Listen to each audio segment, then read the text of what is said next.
Welcome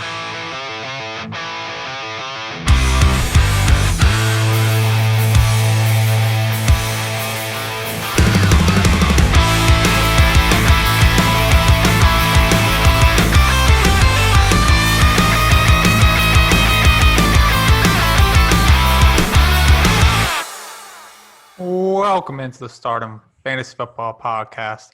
I'm your host, Stefen McKinney, joined as always by Ashton Mitchell and Jacob Stevens. Happy Friday, guys. How's it going today? Well, it's Thursday night, and we're missing the game, so I'm upset, but I actually have it on my screen because you guys walked me through it because I didn't know what I was doing, so I'm doing pretty good. Game's going a little differently than I thought, but hey, football's football. I love how Stefen was trying to set it up to make it seem like we were recording Friday. And Jacob didn't really work with me here. Jacob It's coming out Friday. runs him over, leaves him under the bus. It's lonely in those trenches, taking all our grenades and stuff. The art of deception. Look, we release it Friday. They expect us to record it Friday. Just gotta go with it. They never know the difference. I want them to know what I'm giving up for this. You're giving our listeners all our secrets here. Yeah, man, come on, dude. All right, guys, we got some good stuff to go through today. We're talking ins and outs, the second half of weekly matchups, and of course, our starts and sits of the week. Ashton, we still haven't seen your starts and sits of the week, so they should come as a surprise. So don't let us down. Don't come with any of that weak stuff like you've been bringing before. Wow. I mean, we had a Logan Thomas start last week. Shots fired. We had a Gronk start the week before. We need you to bring a little bit more guarantee. We can go back to the episodes and review all our starts and sits. Let's not get into that, guys. So let's not go that far. All right, guys. Well, let's jump into one listener question that we do have before we get into the ins and outs here. Our listener asked, they're in a standard scoring league, and they have to start two of these potential starters here. We have DJ Moore, Corey Davis, or Will Fuller.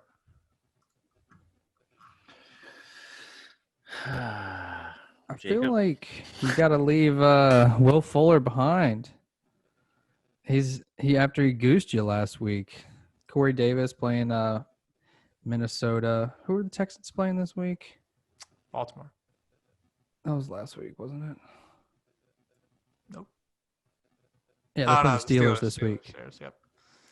Yeah, DJ still, Moore I mean, Chargers. they probably had the hardest, cruelest opening 3 games to a season with the Chiefs, Ravens, and the Steelers. So I'm going to I'll probably leave old Willie Fuller out until he kind of shows me what he's made of again. I mean, first game he had a great game, but last week was pitiful. So, yeah, I think I'd take Corey Davis and DJ Moore. Yeah, but Brandon Cooks is shaking up now, and I don't know, man. Like, Will Fuller isn't like the typical wide receiver that needs a bunch of targets in order to be successful. Like, Will Fuller can beat you on a deep route and, explode for a huge game. We've seen it before. But, I mean, obviously you can get the goose game like you did last week. It's terrifying, man. Yeah, I think with Corey Davis, it's all dependent on if A.J. Brown plays. I don't think he's we'll get to that. Yeah, it's trending to look like he's not going to. But I think DJ Moore is obviously the one to start here. He has the higher ceiling. Yeah, he's definitely in the best position. He's the clear number one there, even though Roby has looked good so far. But I expect DJ Moore to be plenty fine, especially with Christian McCaffrey out. Ashton, you think DJ Moore as well? Yeah. I think he's a safer bet. I mean, Corey Davis could have plenty of volume thrown his way. I just I trust the abilities more of DJ Moore. Yeah. That's fair. I mean, we have seen Corey Davis been actually pretty good through 2 weeks. He's had 2 solid outings. Currently, the wide receiver 22. So I don't think you can go wrong with DJ Moore though. So I think we're all watch Fuller just go off, get 27 points, 3 touchdowns. And then you put him back in your lineup, and then he gooses you the next week. I know. This is he is the prime definition of boomer bust.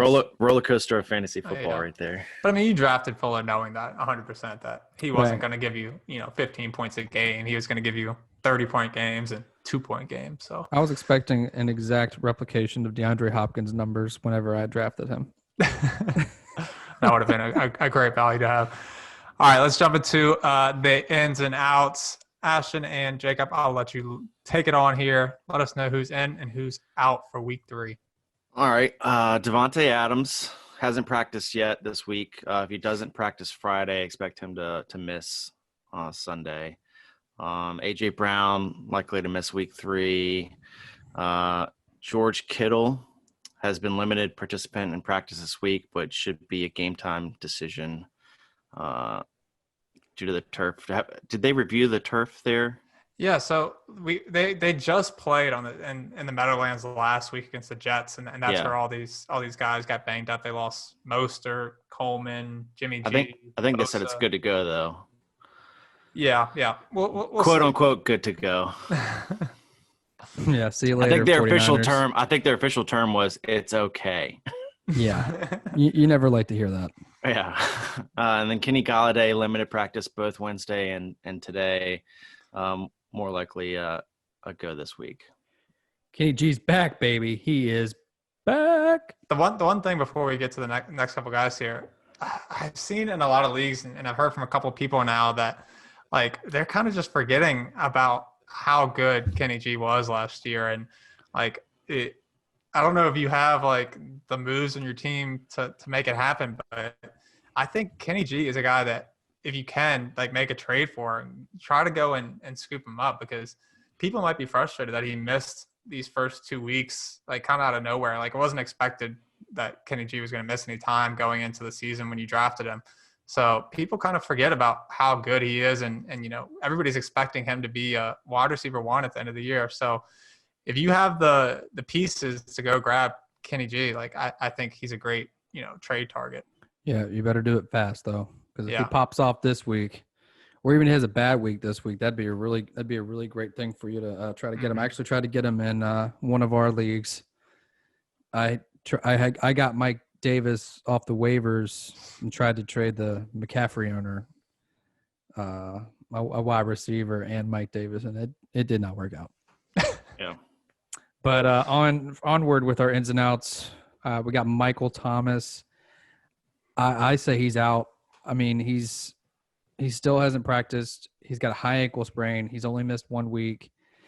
They're playing against the Packers. I mean, it's kind of a big game, but at the same time, I think what's best for the Saints right now is to just let him heal properly. So I say he's out. If he's in, it's not going to be pretty.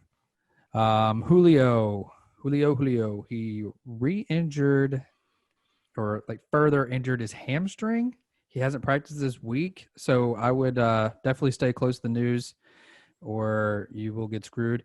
So just make sure you're on top of that before Sunday. Keep an eye out for Russell Gage, too. If he's on your waiver wire and Julio's not go. If Julio doesn't go, he's definitely a wide receiver, too, I would say. Let's see. What do we have next here? We have Malcolm Brown and Cam Akers in the Rams backfield.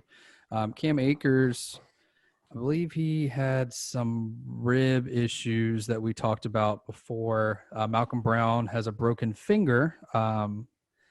It's looking like Akers. I don't know. I guess it's going to be a game time decision, is what they're saying. But I think the way Darrell Henderson looked this past week, that he's probably going to be the bell cow for the time being. And Jamison Crowder, if you're starting him, I'm sorry. He's definitely not going to play this week. He hasn't progressed enough. Adam Gay. I mean, I'm just over the New York Jets, so I say out. He was the only bright spot of this Jets offense so far this season. He played in game 1.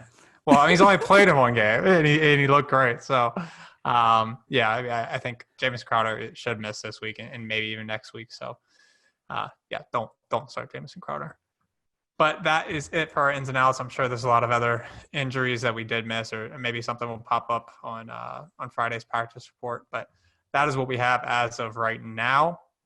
If there's any other big breaking ones, we will do our best to post it on our socials. So make sure to check out our Instagram, Facebook, Twitter, and so on and so forth to make sure that you are up to date on all injuries. But let's jump into the second half of matchups we have here, guys. If you didn't listen to the first episode of the week on Tuesday, we went over the first half of matchups, but we'll do the rest now. We'll start it off with the Tennessee Titans visiting the Minnesota Vikings. Guys, this Vikings team did not look good last week. You guys expecting a bounce back performance from this Vikings offense against the Titans, or what are y'all expecting for this game? I can't throw any more trust in the Vikings. I had Cousins. Pretty terrifying. It's bad, man. I don't know what they're doing over there. Yeah, I'm pulling back. I'm on a wait and see right now. I mean, Dalvin Cook, I feel like you got to start him, and I think that I don't even know about Thielen anymore. I mean, he had a great first week. I think he was pretty quiet this past week. Titans defense hasn't been the kind of stout defense that it was last year. I don't feel like they're 2-0, but they've barely won these. They've kind of inked out these wins.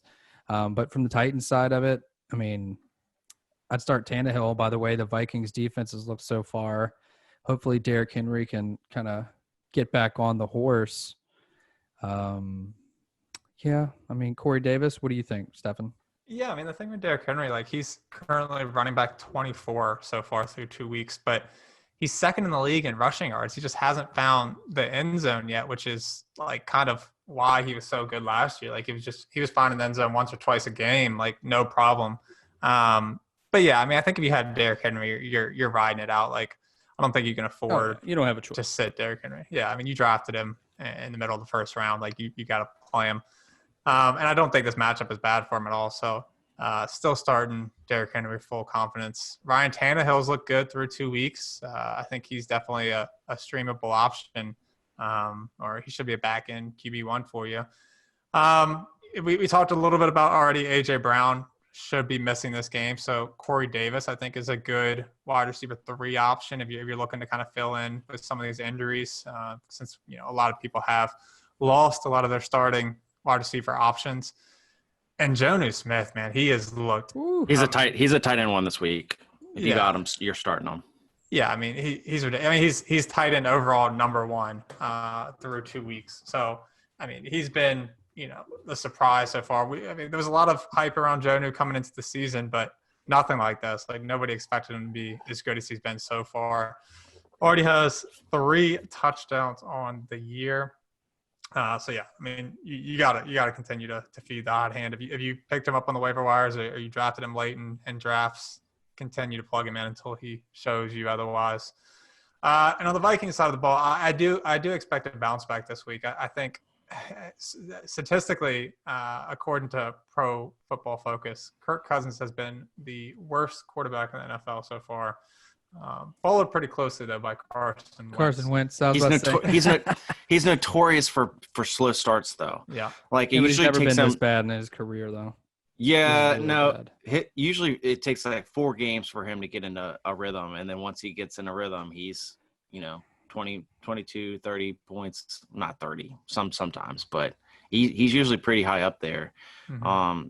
But yeah, he's always been a slow starter fantasy wise. So yeah. Keep an eye on him. But this week, I mean, obviously still week 3, so I'm not starting him. Yeah. I mean, do you think most people have dropped him by this point? No. I think Kirk Cousins is still a guy that should be on most teams. Probably not starting right now, but on most benches at least. But I mean, the question is, did the loss of Stephon Diggs affect this offense that much to the fact that it hasn't been able to really get going? Even in week 1, people ended up having a pretty Thielen was great in terms of fantasy value, but Kirk Cousins really didn't get it going until towards the end of quarter 3. He looked terrible through the first half and was trying to play catch up mode and ended up having a decent week. But this Vikings team is just scary right now. I think you throw in Dalvin Cook and Adam Thielen just because he's so high drafted. You probably don't have a better option. I mean, what secondaries are worried about their receiving core right now? They haven't been proven. The only one that's been proven is Adam Thielen, and they're not passing the ball enough. I mean, he caught 3 of 8 targets this past week. I mean, Kirk Cousins is rostered on 16% of leagues in ESPN. They need to start lighting it up on the passing side here and show more of a threat. Yeah, well, their offensive line is. I know there's been some trouble, and they're not grading out to be doing very well. And kind of Kirk's already he's got pressure on them at all times. So I don't think they're able to pass it as much. But like you said, maybe it's that slow start as well on top of it. So hopefully they can kind of figure out what's going on with the offensive line and just make some adjustments. But yeah, I'm avoiding the Vikings outside of Cook and Thielen, and Thielen's kind of scary. What do we got next? Next, we have the Carolina Panthers versus the LA Chargers. Panthers are missing Christian McCaffrey, obviously. And then the Chargers are starting Justin Herbert. He's going to get his second start of his rookie season. News came out that the team doctor for the Chargers actually punctured Tyrod Taylor's lung when he was giving him an injection for his ribs. An injection, which was such a crazy, the fact that this guy is a doctor in the NFL is wild. Apparently this happens, and it's when they try to do it blindly. Most people, they say, like, a lot of the specialists are like, look, you're going to use an ultrasound to see where you're going in, and he's just like, nah, man, I'm going to free ball it. And I heard Justin Herbert paid him off to do it. Just kidding. But I'm happy to see Herbert in there so the offense can actually move. I think that brings up Eckler's value, Hunter Henry's value, Keenan Allen's value. I don't know about Mike Williams yet, but I think the whole Chargers are actually taking a bump up in value right now. And they're playing the Panthers, which is a dream come true because they suck. Oh, wow. Okay. There was a lot going on there. Listening to your comments, and we're still partially watching this game, and Fitzpatrick just threw a pass to himself. So, I missed that. Yeah. All right. Yeah, that's you got to feel for Tyrod Taylor in this situation. I mean, going in there thinking he's going to get treated minutes before game time, and then next thing you know, you're having chest pains, hard to breathe. Little do you know you have a punctured lung. God, man, that's frustrating. And that could potentially be the end of his season, or the cost him the majority of the season. I mean, they say it's, they don't know when he's going to come back. So, but Herbert did look good. So we'll you starting anybody on the Panthers side? I like Mike Davis in this matchup, and he looked good last week. And I think they're going to use him plenty. So Mike Davis would be a definite RB2 or flex. Are you afraid of the Chargers defense, Stefen? No, I don't think so. Mike Davis was I think probably my favorite waiver pickup this week. If you got Mike Davis, he should be. I did. I got him because you told me to get him. He should be a great. Him. I just have him. You should definitely play him. I mean, he looked good last year in Chicago. We saw last year that he actually came out and was a starter week 1 over David Montgomery and has looked good everywhere he's kind of been. So I expect Mike Davis to be a great player for fantasy until Christian McCaffrey gets back. And this Panthers offense, it's been confusing because everybody expected, this to all be Christian McCaffrey and DJ Moore, but Robbie Anderson has kind of snuck up on everybody. Robbie Anderson, we thought was going to be the breakout candidate last year for Sam Darnold for the Jets, and just couldn't really get it going there. But currently through 2 weeks, he's wide receiver number 5. Do you think this is all an illusion? Do you think it's just, he's had 2 games. This is the time that you trade him away. Now that he's hot, you can get value for Robbie Anderson, or do you think this is the real deal? He's going to be relevant all season long. I'd hang on to him. I mean, what would you trade? If you have Robbie Anderson, what value are you looking to get for him if you trade him? I mean, if you're like, hey, this is the wide receiver 5, I mean, you might be able to get a decent running back, maybe. I I don't think it's real. I think DJ Moore is going to take over here soon enough, and then Robbie Anderson will be. I think he'll be more productive than he was with the Jets, and still be good. But I think it'll kind of move him down a couple pegs because DJ Moore hasn't caught a touchdown pass, I'm pretty sure, so far. And with Christian McCaffrey out, I don't think things are going to be quite as open. They're going to kind of game. I mean, you're not game planning for Christian McCaffrey anymore. And I don't think they're going to game plan for Mike Davis. I think it's going to be on the deep threats maybe a little bit more. But, yeah, I mean, I think he's going to do fine. I would sell him high if you can. But if not, hold on to him. He might be a flex play, as you go on throughout the season. Yeah, I think the surprising thing is that Teddy Bridgewater has the 4th most passing yards in the NFL right now, which nobody saw coming. So I think if I can package Roby with, one of these waiver wire running backs that I just picked up, whether it be Mike Davis or Jerick McKinnon, one of those guys that, has a lot of hype around him right now, and I can turn it into, a running back 2 for the rest of the year. I think I'm going to jump at that. I don't think Roby can sustain this great of value. Obviously, he's not going to be a wide receiver 1 at the end of the year. I think he's more of a wide receiver 3 probably going forward. But yeah, on the Chargers side of the ball, I think Austin Eckler is just going to absolutely feast this week. The Panthers defense has just looked horrible. So I think look for Austin Eckler to have a fantastic game. How about Joshua Kelly? You think he'll punch one in? Yeah, I really like Joshua Kelly. It looks like he stepped right into that Melvin Gordon role that we saw last year, which is kind of the 1-2 punch of Gordon being kind of the rushing guy and Eckler being more of that pass catching back. So yeah, I think Joshua Kelly, if you have him, if you were lucky enough to snag him at the end of drafts, I think he's returned a great value for you and should be a flex consideration in most good matchups. Cool. All right, let's talk about the New York Jets going into Indianapolis against the Colts. A lot of great options to choose from here for the Jets. Is there anybody that really sticks out to you guys? No. Frank Gore, maybe? Dude, that's so disgusting. I don't even want to talk about the Jets. Don't start. If you're desperate Jets. for a running back or flex option, then possibly. But yeah, if you want about 4.2 points, if you want about 4 or 5 points, go ahead and put Frank Gore in. I think on the Colts side, I don't know if Mo Alley Cox is gonna do what he did last week because that was insanity. But I think the Colts will probably have a field day here. I think T.Y. Hilton is going to break out. He's going to come back. He's going to have a big game. They haven't quite been able to get it going, and I think it's going to change. Do you guys think Nyheim Hines is going to break back into it too? You think he's going to make a comeback after that first week? I think he has to have a bigger role now that they put Paris Campbell in the IR. I think Hines has to be, an addition to this offense. Yeah, he has to be, either check down guy or a guy that they can hit in the flats. I think he's going to have a role in this offense. And he's back on waiver this week. A lot of people dropped him.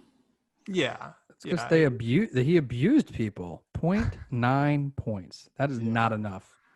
Definitely wasn't good. And Jack Doyle is expected to miss this game again. So if you need a streamable tight end, like you said, Mo Alley Cox is a guy to consider for sure. Had a great week 2. But what about some of these wide receivers that, someone's going to get a chance to step up outside of T.Y. Hilton? It's just T.Y. T.Y. He hasn't done anything.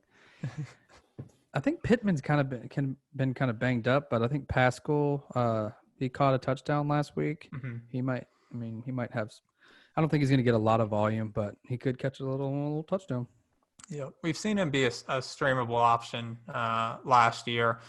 So I think we haven't really seen Phillip Rivers, what he his preferences in this offense yet. So I think it's still to be kind of proven to us. But yeah, I 100% agree with you that this might be the week for T.Y. Hilton to kind of reemerge. Please. I have him on 3 teams. Next up, we have some crazy over-unders this week. I was going through the games earlier, and did you say matchup of the week or second best matchup of the week coming up here? Possibly. I mean, Second. yeah, I mean, you got to say Chiefs Ravens is Dude, the one. when I saw that on the schedule, I was like, oh, yeah. But I mean, these over-unders that we have for some of these games are wild and should produce tons of fantasy value across the board. But this is the first one. We have Cowboys visiting Seattle to the Seahawks. This is a 55.5-point over-under. Should be tons of points scored. Is there anybody on either team that's fantasy relevant that you're not considering starting? Like, I think you can make an argument for every single one of these options that we have down here to be a startable option on your team. Dak, Zeke, Cooper, Lamb, Gallup. So I mean, I feel like it was like the Falcons last week. It's the same situation. It's going to be. That's why it's the highest over under on the week. I think you're right. You can pretty much start everybody that is a somebody. Yeah. I think Schultz could have a tough game this week against Seattle. I think it's going to be a wide receiver blowout, but I'm just talking volume here, but we'll see. Well, he got like a Logan Thomas kind of week. Potentially. He had the most receptions last week for targets. Cowboys. Yeah, receptions and targets. 11 targets, 9 receptions, 88 yards, and a touchdown. I don't think anybody really expected that for Dalton Schultz. You expecting that to be a consistent every week? That's every week. That's the numbers we're looking at every week. This is tight end number one. Yeah, but it was definitely shocking. Yeah. After when we saw Schultz come into the game after Jarwin went down the first week, it was like, oh, this guy sucks. If Blake Jarwin was there, he'd make that catch. And then boom, he goes out and has himself a day. So yeah, I mean, I didn't expect it, and I think Ashton's right. I don't think he's going to blow up again. But I mean, I think the Cowboys have always worked their tight ends into the game, even if it was Jason Witten moving in slow motion. So what Dallas wide receiver are you guys eyeing? All of them. All of Give them to me. If I have any of them, they're in my lineup. The scariest one is Gallup at this point. I'm probably lower on Cooper out of all three. Really? Yeah. That's just silly, bud. I think Gallup had an amazing catch last week. He had one amazing catch in each game, and that's pretty much it. But dude, and one of them got called back for pass interference in the first game. Well, it's not. But yeah, they were talking about it. You know, he got his butt cheek down. He got his butt cheek down, made that big catch, and one of the greatest comebacks in football of all time by the Dallas Cowboys this past week. And you guys. But have you seen his points? He's literally had like 5 points both weeks, I think. And everyone. Yeah, I'm not was worried really about that. high up on Gallup. I think CeeDee Lamb has really just fit into this offense, and we might even talk about him later. I don't know. Maybe. No, I think Cooper has been a surprise to me. Like, as big of a Cowboys fan as I am, like when Cooper was going off the board where he was in drafts, like I wasn't even considering him. Like he's just been so volatile in terms of like you don't know what weeks he's going to blow up and what weeks he's going to disappear. That's what we saw last year, but like he's second in the league in targets and 9th in the league in receiving yards. He hasn't found the end zone yet, but I mean, he is just getting a monster like target share, and he's been a guy. Had Ramsey on him all week one, yeah. And I think that makes it more impressive. That proves it, yeah. That's where his ghost games comes when a good corner is on him, and I think he maybe he changed things around. He worked a little bit on his footwork or something like that. Yeah, and none of these Seahawks corners can cover Cooper. Like, there's no one to be worried about in the Seahawks secondary to really concern you with Cooper. That's why I think if you have any of these Cowboys receivers, you got to throw them in. And if you have any of the Seahawks receivers either, you clearly the Cowboys secondary is doo-doo as well. So come on in. The water's fine. This is going to be a fun game to watch. And I think it's the 4:25 game, Ashton. So it's going to be on Fox. So make sure you watch it. Okay, buddy? Oh, I'll tune in. All right, next up we have the Detroit Lions going into Arizona to visit the Cardinals. Another huge over-under game, 55 points over-under. We should see Kenny Galladay back in action. Do you expect him to step right in and have a huge game, or what are y'all's expectations? I don't know. I'm wondering if it's going to be a limited game for him. I think they might ease him back in, but –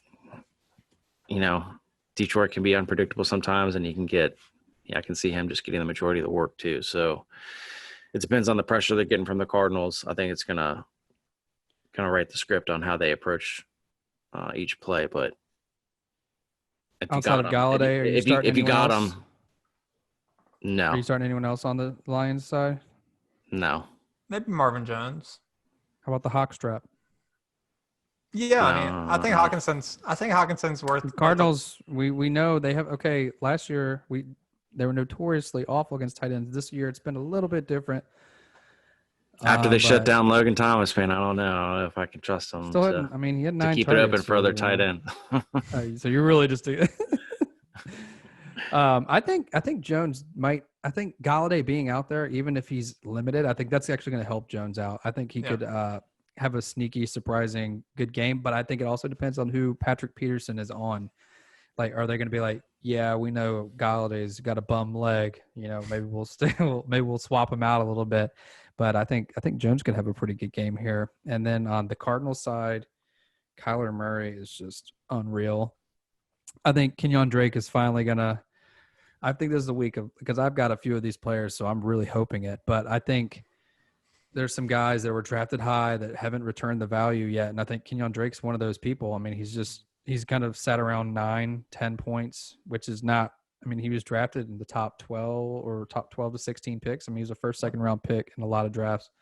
So I'm hoping he'll come back. You kind of got to be worried about DeAndre Hopkins and that connection with All right. Oh, sorry. That was just me in the off season. Sorry about that. What about we talked a little bit about it earlier, but do you think Kenyon Drake is another one of those guys that if you have the ability, maybe a Kenyon Drake owner is disappointed with what he's done so far, and maybe you can snag him away. You could offer a little bit of value for him, someone that's really, really impressed, to try to grab Kenyon Drake to. I think he's more of a hold. Like, I don't think people are gonna. I don't know. Like, for me, like, I would hold. Like, I wouldn't try to go out and get him, and I don't think owners should let him go if someone's bringing you offers. I just don't know what he's gonna do. Depends on the offer. I mean, I don't think anyone's gonna be offering like bukus of things just because he hasn't done anything right now. But I mean, obviously, I don't know. It's a tough situation. I think he could. Kind of return to relevance and like really be that elite guy we saw last year. But at the same time, Kyler Murray is running all over the place, and it's tough. Okay, it's really hard for me right now. I have him in like 3 leagues. What about this Lions backfield? Like, AP came out week 1 and just came out of nowhere. You guys don't want to do this? Any of this Lions backfield? I mean, Ashton's probably starting AP, but it's whatever. I am not starting AP. I'm not starting anyone in the backfield for Detroit. I'm waiting for Swift to take over, and it hasn't happened yet. Fair enough. All right, let's jump into the Tampa Bay Buccaneers going to Denver to visit the Broncos. The Drew Lock and Cortland Sutton missing Broncos. What do y'all make of this Broncos offense without those two? Those are kind of their two staples of that offense. Now you got Jeff Driscoll and the rookie Jerry Jeudy leading the way. What do y'all expect for that Broncos offense? I think Judy's going to take a step up, but not a big one. I think Noah Fant is going to be – I think he's just going to keep balling out. And I think Gordon too. I think, he's going to be able to get – I mean, I think Driscoll's going to have to do some dump offs, but we saw Driscoll support the Lions last year for a few games, and like he was able to throw the deep ball. So maybe Jerry Jeudy can. I mean, he could. Who knows? He could take off. I mean, I don't know what's the other guy? KJ Hamler, is he still working his way back there? Yep. Hasn't been able to. Yeah, I mean, I think the these 3 guys could have. I think they could be a pretty good stopgap and kind of get some extra value with Sutton and good old Lucky Boy out. What do you think, Ashton? I think Fant could have a tough game. The Bucs haven't allowed a tight end touchdown since week 11 last year, so I think that's the longest stretch for an NFL team right now. So I don't know. That could be a challenge for Fant. But I mean, they don't have much options, so I'm sure he can get a lot of volume. Right. So if you have him, because of his talent alone, you're probably starting him, but it could be a struggle. Yeah, but I mean, a lot of people are wondering, like, now that Cortland Sutton's out for the year, and Jerry Jeudy is gonna. I mean, he's gonna be wide receiver one for this Broncos team. Being a rookie, what kind of like what's your expectations for him season long? Like, do you expect him to be in that wide receiver 2 to 3 category, or how do you see him finishing the season? I'd say back end wide receiver 2. Oh, he is wide receiver 2 upside for sure. I don't know, with the way the Broncos are playing, I hope he, knock on wood, that he avoids injury, especially his rookie year. But dropping like flies out there. it reminds me of the Redskins last year. So if you have him, you drafted him, depending on where you drafted him, depending on your roster. But yeah, he's as the Broncos wide receiver 1, potential wide receiver 1, you're gonna start him probably in flex. I'm hoping you picked up solid wide receivers before Jerry Jeudy in your draft, but yeah, I mean, you kind of want to see how this Driscoll-Jeudy connection goes. Driscoll handled himself pretty well when he played before. But yeah, he did okay in the second half of that game too. I like Jerry Jeudy. I mean, if I wanted to get him on a couple of my teams, wasn't able to snag him, but yeah, I mean, I think he's a safe flex play for now. I think he can develop as an easy wide receiver too. All right, and on the Bucs side of the ball, same question I have for the Lions. Like, what do you make of this backfield? Are you starting Leonard Fournette or Ronald Jones with any confidence? No, not yet. No, and I like Ronald Jones. I feel like this matchup could lean a little bit towards Fournette. I feel like fantasy owners like Ronald Jones, but Bruce Arians doesn't care about Ronald Jones, even though he told us he's his guy. But that's the thing. If they miss a blitz and they miss something, they're out of the game. Like, it's just like there's no forgiveness. I think Jones touched the ball like 2 or 3 times after that happened, like in the second half or whatever. So it's like, is Fournette going to do it? And then Jones is back. You know what I mean? It's like, I don't want to play that carousel against the Broncos either. Broncos held Derrick Henry in check. James Conner kind of ran all over him, but miracles happen every week. And how about Gronk? You starting him this week, Ashton? No, I honestly think the Buccaneers just brought in Gronk to be mental support to Brady. Did you hear what he said? Did you hear what Arians said? No, what'd they say? That Gronk is a primary blocker. Who said that? Bruce Arians? Bruce Arians. Well, that's bogus. Why would they do that? They heard our podcast and heard you talking him up. And they said, screw that guy. He doesn't know. We're not going to let this happen. We're not going to do that. No, Mike Evans, Chris Godwin coming back from concussion. I'm not really worried about that. Are you guys? No, he says he's ready to go. He says he's good to go. I mean, he's cleared everything out. So I don't know. Again, this is kind of a similar situation to who were we talking about before? Wide receiver coming back. Anyways, it was Kenny Golladay. Thank you. Golladay. I'm worried that it could be limited. I think Mike Evans could have a big game this week, and Tom Brady could have a decent game as well. He needs to. So I mean, I just feel like if Chris Godwin, as long as he doesn't get his skull cracked again, like there's like no risk of re-injury. You know what I mean? Like Kenny G could aggravate his hammy.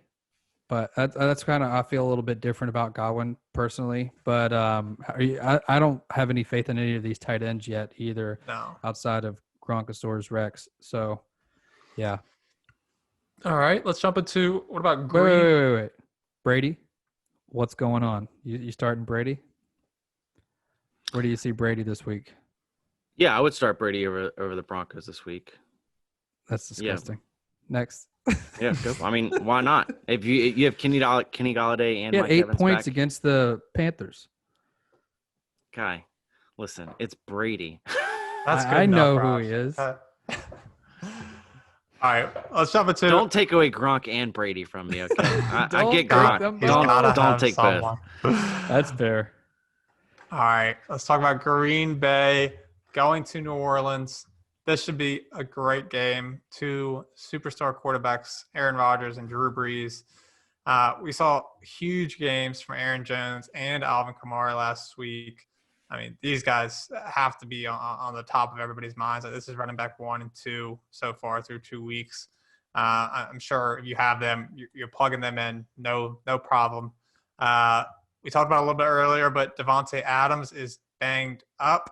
Not sure if he's going to play or not yet, but obviously if he misses MVS and Lazard, what's y'all's outlook on them? MVS would be on top of that. But Lazard, I think he's just a smidge underneath. So, but I think MVS is leading the way behind Davante Adams. Yeah, I would say Lazard's probably got the safer floor, but MVS definitely has the higher upside. He's he's been making the big plays, making the big catches downfield. But I think Aaron Jones is gonna shoulder the load here. He's been phenomenal. I don't know about Davante Adams this week, but I tell you what, the Saints. Honestly, I don't know what to make of this game. I don't know if which Saints are going to show up. The weird Saints that had 2 picks against Brady and kind of dominated the Buccaneers first week, or the team that got torched by the Raiders this past week. I'm not really worried. Kamara looks great. I'm excited about that. I wouldn't be starting Breeze. Breeze looks awful without Michael Thomas. He looks lost. And the Sandy man, what do you guys think about Emmanuel Sanders? Like, what happened to that guy? Yeah, I thought he was going to be a huge part of that offense without Michael Thomas, and he was nowhere to be found. Like, he didn't look like the Emmanuel Sanders of old. Like, he looked like either Drew Brees just was not finding that connection or something was going on. But it was all Traquan Smith, and it was Jared Cook that would get on the looks, and obviously Alvin Kamara. But yeah, I mean, Emmanuel Sanders wasn't part of this offense at all, which was the surprise. If you have Emmanuel Sanders, if he's not on your waiver, like, he should not be started. There's no way I'm starting Emmanuel Sanders. What about Traquan Smith, though? He actually turned in a decent game with Michael Thomas out. Is he someone that you're considering as a flex option? This week. Packers, yeah. I don't know. I am. Yeah, I would consider him as a flex. How about you, Stefen? Yeah, I played him. I played him last week and was relatively happy with what he gave back to me. I mean, he's a guy I picked up on the waivers because I do have Michael Thomas. And he had 5 receptions, 86 yards. Like, you can't ask for anything more from a guy that you pick up on the waivers. I mean, a touchdown would have been nice, but if he's going to be the main beneficiary as a wide receiver for Michael Thomas missing, I'm fine with that value in return. But Drew Brees has just not looked good so far through the season. Dude, so bad. Short passes. I mean, and then he overthrew Jared Cook like multiple times, and still they were short passes. But he's overthrowing the short pass. I mean, I don't know. I don't understand it. It doesn't. I don't know, because he wasn't doing well with Thomas in week 1. Even with Michael Thomas in week 1, he just did not look great. Is Drew Brees donezo? Is Jameis Winston coming in this week? All right. What about the Kansas City Chiefs versus the Baltimore Ravens? This is the matchup of the week, if not the year. Everybody wants to see Mahomes v. Lamar Jackson. Guys, there should be fantasy points all over this matchup as well. It's a 54-point over/under. I mean, who to talk about? Let's just say, who are you not starting? I'm still not clear on this Ravens backfield. We thought that it was going to be Ingram to be the hot hand to start the year and get all the carries, and then Dobbins to kind of take the lead in the second half of the season. And it's just been all over the place. It's been roles Ingram, reversal. Gus Edwards. It's been Dobbins getting to the end zone. Like, I don't have faith in any of the three. I don't want to start any of the three if I don't have to. I think Ingram would be the one to start. Really? Okay. Because he's mainly the goal line back. He split a load last year. Dobbins, he hardly got the ball this past week. It was weird. Mm-hmm. But I think he's the one that's going to be the main goal line back, even though we saw what happened in week 1. But I'm just looking at these names. I mean, Andrews, Hollywood, Brown. I mean, there's so many good options in this game. I know the Ravens, they both kind of have a pretty decent defense, and I think the Ravens might have the advantage, but you're playing Patty Mahomes. So I don't really have anyone I'm sitting. I guess the question marks would be like Mecole Hardman. And what's his name? Is it DeMarcus Robinson? Mm-hmm. Yeah. Mm-hmm. Would you guys play either one of those guys, or what are your thoughts on that? Because I honestly I have no idea. No. No. I think those are guys that are flex considerations when there's injuries. If Hill is out or Kelsey's out, that's when I'm looking maybe just to flex Robinson or Hardman. Is Watkins still out? Watkins was banged up. I think he should be a go, but make sure you check out the Friday practice report to see if he has any sort of limitation for the Friday practice. My question, though, is with Clyde Edwards-Helaire. He had a great week one. Like, we thought he was just going to be a superstar off the bat, and had a really slow week two. Are y'all concerned at all? This is a tough matchup with the Ravens. So are you concerned about CEH here? Nope, not at all. I am a little bit because I have him on most of my teams. So I need him to give me more of that week one ability as opposed to what he gave me last week. So, yeah, I'm hoping he has a bounce back week this week. Will it happen against the Ravens defense? I don't know. I mean, I feel like the Chargers have been able to slow the run game on the first. I mean, they slowed down Joe Mixon, and then they just slowed down CEH. So, like, I don't know. I think he'll be just fine. He's too good. I hope you're right. Thank you. I am a little bit worried about Hollywood Brown, though. Like, I thought he was going to be an absolute breakout candidate this year. He was going to be a superstar, and just hasn't been able to get it going so far to start the year. We haven't seen those breakaway plays that we saw last year. Do you guys have any sort of worry about him or no? I think he'll get his time. I think Lamar's leaning more towards Mark Andrews right now. Is that what the numbers reflect? Do we know who's getting more targets? Yes, it's probably Hollywood actually. Well, Marquise Brown is 10 for 12 for 143 yards and 0 touchdowns. And on the other side of the ball, or not the other side of the ball, but you know what I'm saying. Mark Andrews. Depends which way you're looking at it. Mark Andrews actually only has 9 targets, 6 receptions, 87 yards, and 2 touchdowns. 6 receptions, but he only had 1 this past week. He had 1 catch. To Marquise's 5. But this is we know this rushing offense. It's insanity. Yeah. I mean, Lamar Jackson had 16 rushes this past week. It was just a weird game, man. I didn't understand like it didn't flow very well, but they were on top the entire time. They were up 20-10 after the second quarter. So I think it was just a game script. But yeah, I'm kind of worried just that he's ever going to get enough volume with Mark Andrews kind of soaking it up as well. Yeah, for sure.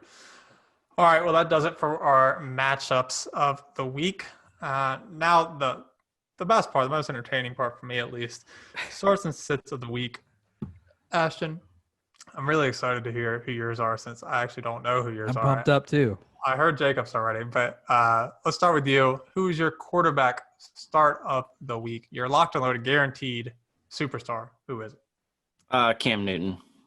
I mean, he's been so impressive this year coming back and taking his place in New England, coming off of a close game last week. Should have won. Should have won. Got stuffed at the goal line. I think he's going to be hungry, ready to get that win at home against Las Vegas. So I expect him to put up some high numbers. So Cam is my start of the week. I like that out of you. And he developed a great connection with Julian Edelman this past week as well. Only 179 yards, career high. So no big deal. In BD. Between that growing partnership there and then his ability with his legs, I'm rolling with Cam. Yeah, so I've got Big Ben. I've been very impressed with how he's come back as well. He's currently ranked out as the 13th QB right now. They're playing the Texans, who just have kind of been destroyed all year long. And like I said, they've got the worst opening schedule of probably anyone I've ever seen. But I mean, he's looked great. His connection with Deontay Johnson is just growing stronger. I think Juju could have a big game here. I think the Texans are going to start 0-3, and the Steelers are at home, I believe. Is that correct?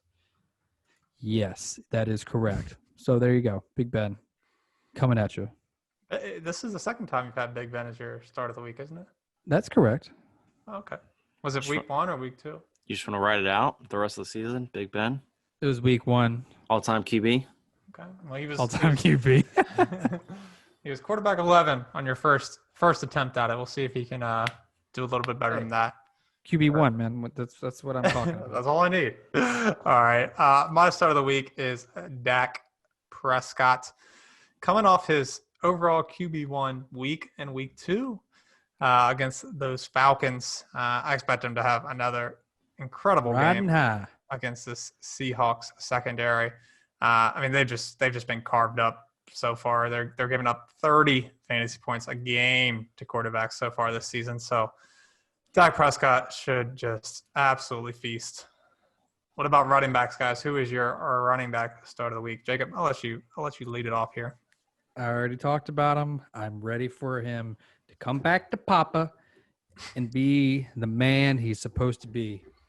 And that is Kenyon Drake. Like I said, I'm expecting big things from him this week. He is – wait a second. Sorry, I lost something. Okay. He's playing the Detroit Lions. And that's pretty much all I really need to say.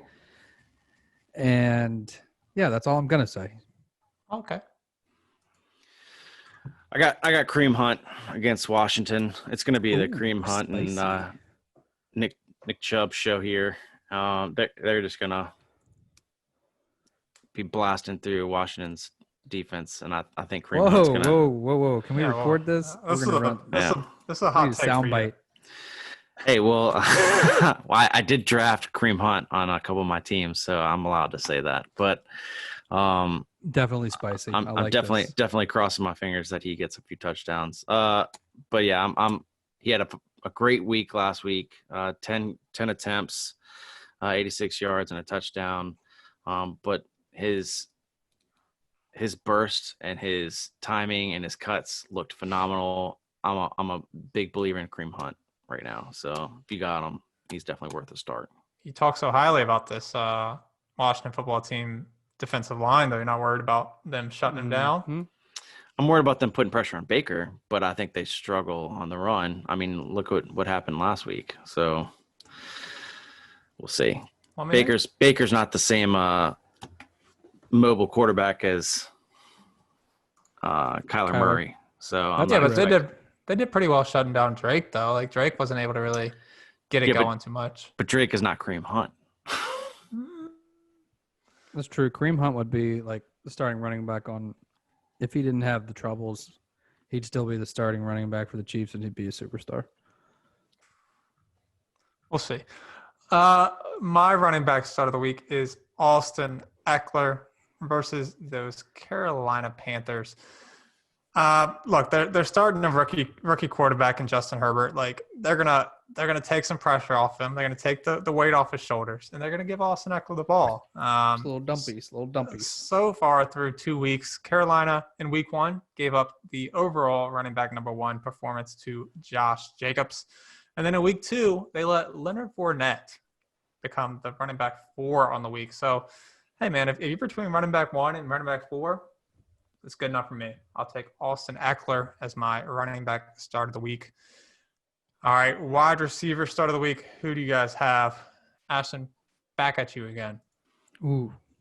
Deontay Johnson, coming off a great week, got a touchdown.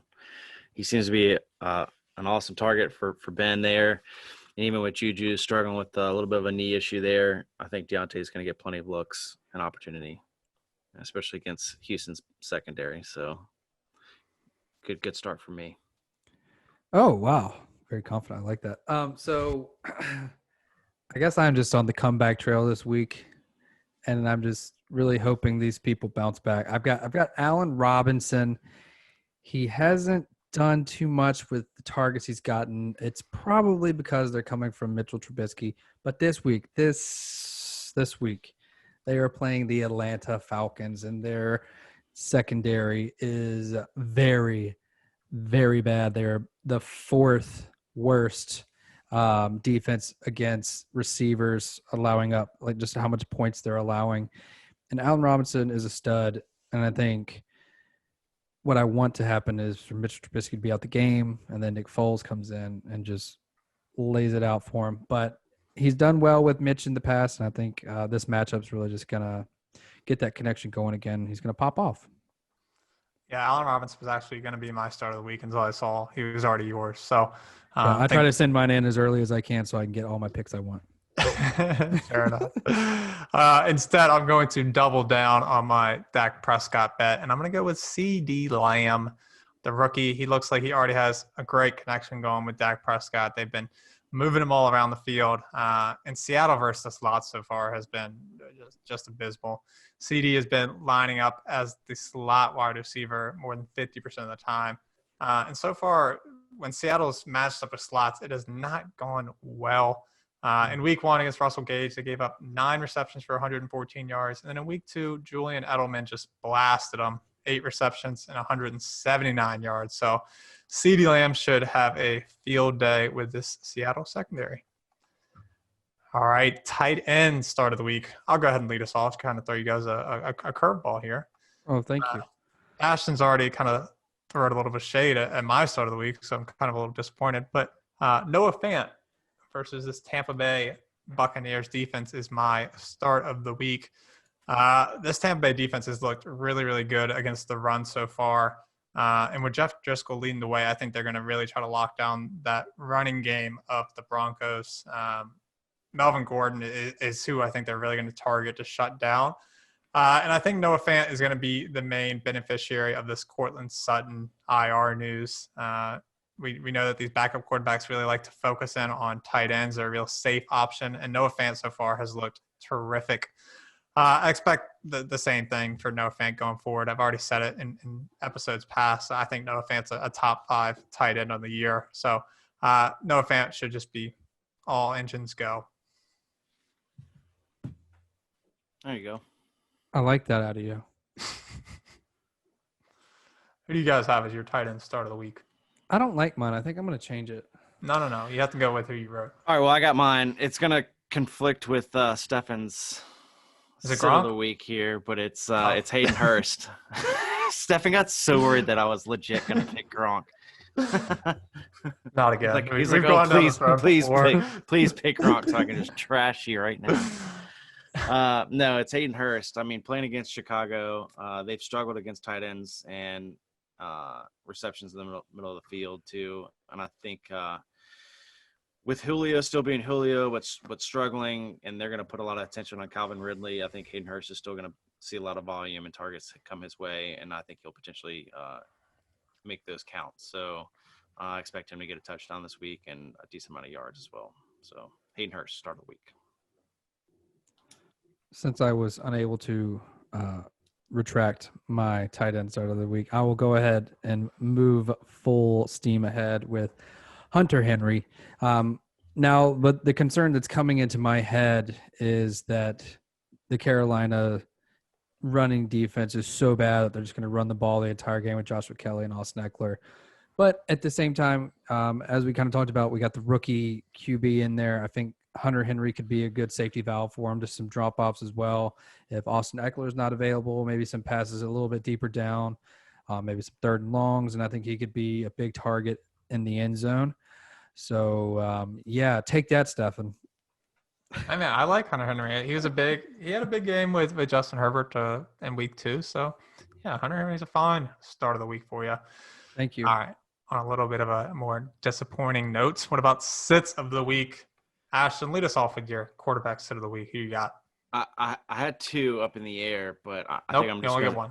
Well, that's what I'm going to do. But I'm going with Deshaun Watson. Playing against Pittsburgh. Look, after this week, their schedule gets a lot easier. Thank God. It does. Seriously. And it's been so bad. And Deshaun's a great quarterback with tremendous talent. Unfortunately, he doesn't have the weapons that he had last year, specifically talking about DeAndre Hopkins. And his offensive line is just horrible. So he's been put in a rough go this year, with the first 3 games, and that includes this game against Pittsburgh.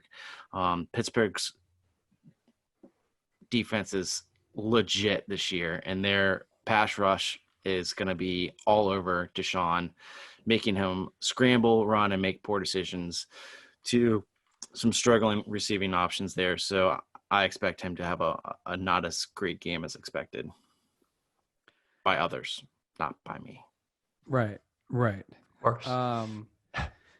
Do you think this is just a quick question on that? Like, if someone drafted Deshaun Watson where they probably had to draft him, do you think they can sit him? Do you think, should those people be out on the waiver wire trying to find a better streamer, you think? Like, is it going to be that bad a performance? Like, I just feel like there's some people, it's like, man, I drafted him so high. How can I not start him? Right. But it's who are you starting over Deshaun this week? Would you start Matt Stafford? If Mitch Trubisky is on the waivers, I think Mitch Trubisky I'd play over Deshaun Watson. Yeah, he is pretty low on my start. Doesn't it make you sick saying that? I would. But not it's not season wide. It's not season long. I know. I'm just saying. I feel like it's against the number 1 defense right now. Yeah, I agree. They got a great defense. All right. I touched on mine earlier, and we kind of all did, and things are starting looking good. And if Michael Thomas is out, Drew Brees is going to be even worse. Another week in a row. I have no confidence. I don't know if this is the Peyton Manning fall off that's happening right before our eyes.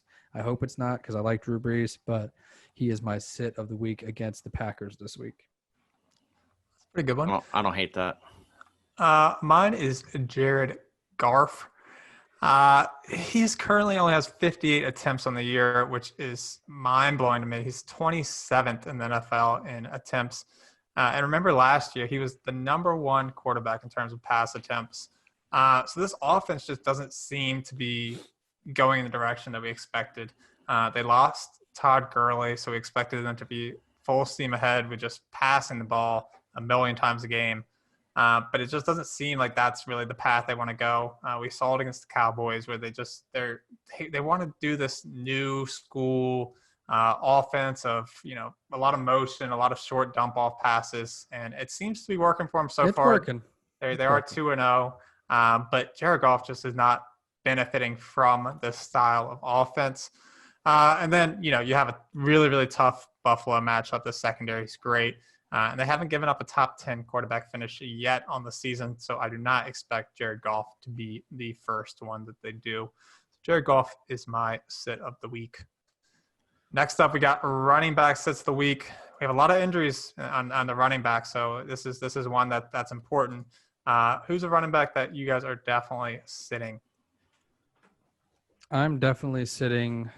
This could be a twofer, but I think of the two in the carousel, I think Ronald Jones is going to take the backseat to Leonard Fournette this week. It sucks because we all had high hopes, but the Broncos, they do have a great rush defense. I talked about it before or earlier today that they stopped Derrick Henry. Like I said, James Conner was a different story, but I just don't see this carousel ending well for them. So Ronald Jones, I'm sorry, buddy. I hope things change for you in the future, but this week you will be sitting on my bench. Yeah, that's a tough call with that backfield right now. Mine is David Johnson. Sticking with my Houston sits right Houston. Now. That's all it is. And I love Pittsburgh's defense. So we'll follow your wide receiver. No. Wait, yes. Just kidding. No. They will score 0 points. Yes. No, David Johnson, he had 11 attempts last week for, 34 yards, and he had 2 receptions for 16 yards against the Ravens defense. Now he's going against an even tougher defense with Pittsburgh. It's just going to be struggle city. I'm not starting David Johnson. And he looked great week 1, struggled week 2, even harder matchup week 3. If you got him and have other options, look at your other options. Fair enough. Yeah, but bring him back next week. Yeah, as you said though, just hold on. It is coming for this Texans offense. Yeah, sit him doesn't mean let go of your prime players here. This just you got to look at each week. Try to find a better option if you can. Yeah. Yes. My running back set of the week we talked about a little bit earlier as well. It is Mark Ingram.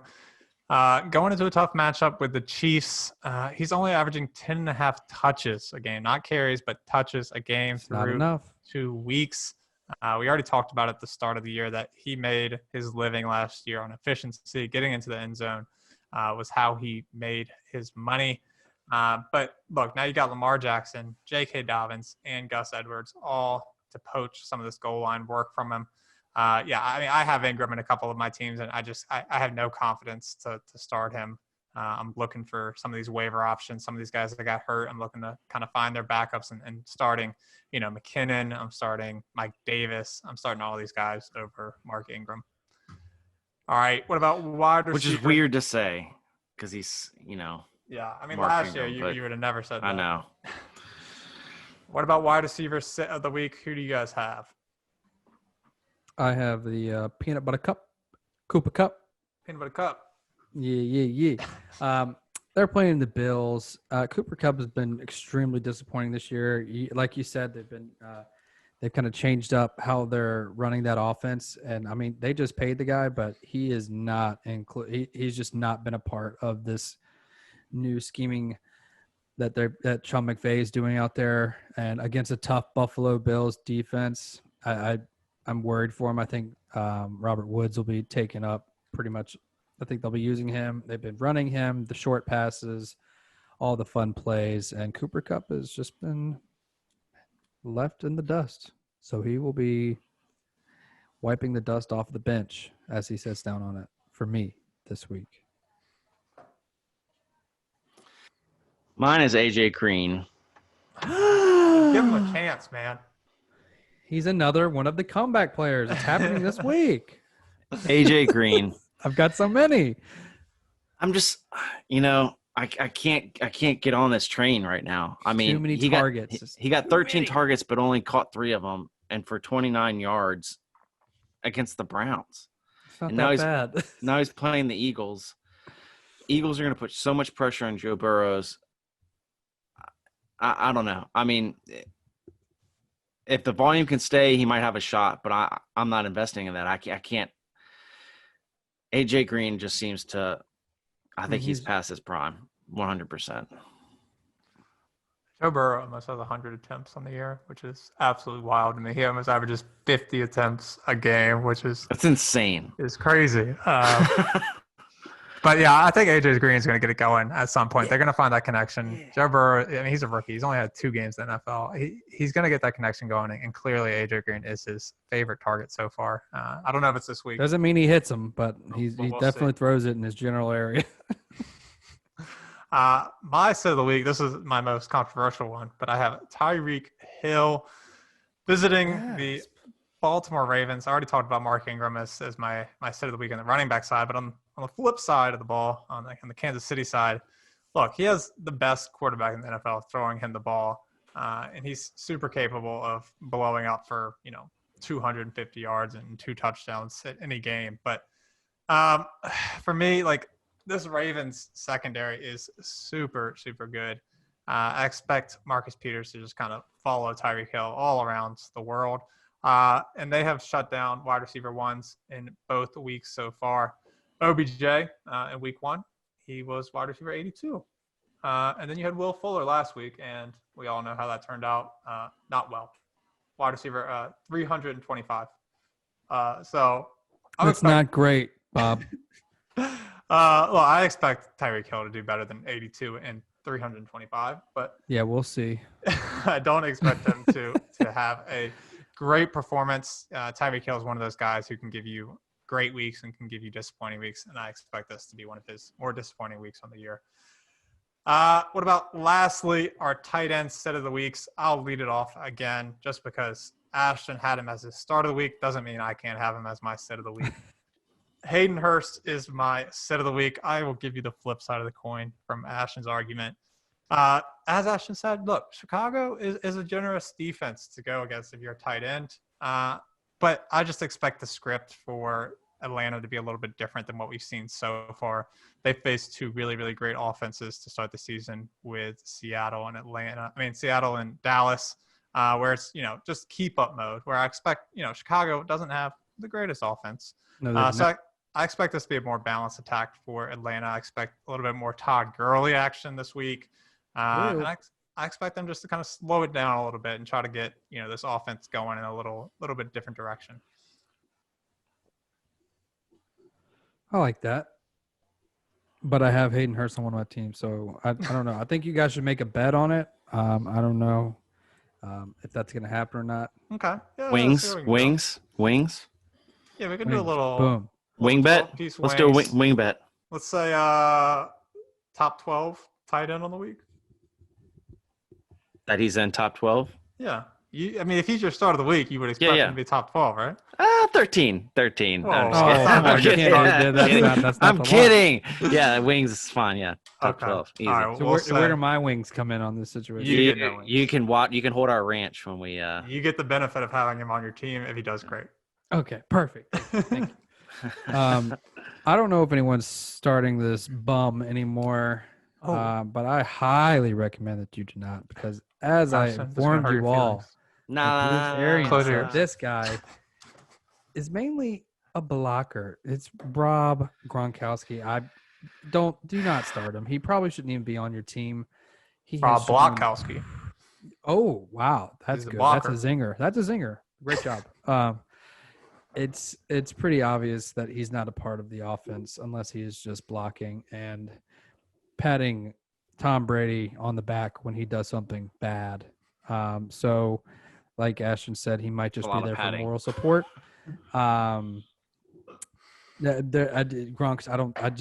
I'm very disappointed. I thought he was going to bring back some sort of relevance, but he has not. And until further notice, he will be riding the pine on the waivers. I like that one. Good take out of you.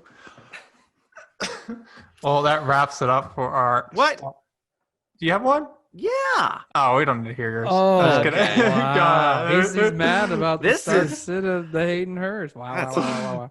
Who was your sit of the week, Ashton? Forget it, man. I don't even want to do it. All right, cue the music. We're out of here. It's Austin Hooper against Washington. Whatever. He's not doing anything anyway. It's been multiple sits of the week for Austin Hooper for you. So not for me. I said him last week. Oh, everybody's sitting him. Look, you're saying things. You're making assumptions. You're cutting me off. I get it. Let's just go. I just want the wings, though. I'll send you my order before the end of the week. All right, I'll order them now so you can. I'm nice and cold. Well, that wraps it up, guys. Look, check us out on all of our socials like we talked about earlier. Facebook, Twitter, and Instagram. We'll keep you guys up to date on some of these injuries going into the week. Make sure to check it out before you submit your lineup. We are on Spotify, Apple Podcasts, Google Podcasts, as well as YouTube. So make sure to go check us out and give us a like. But that wraps it up for this week. We will see you guys again next week. Goodbye.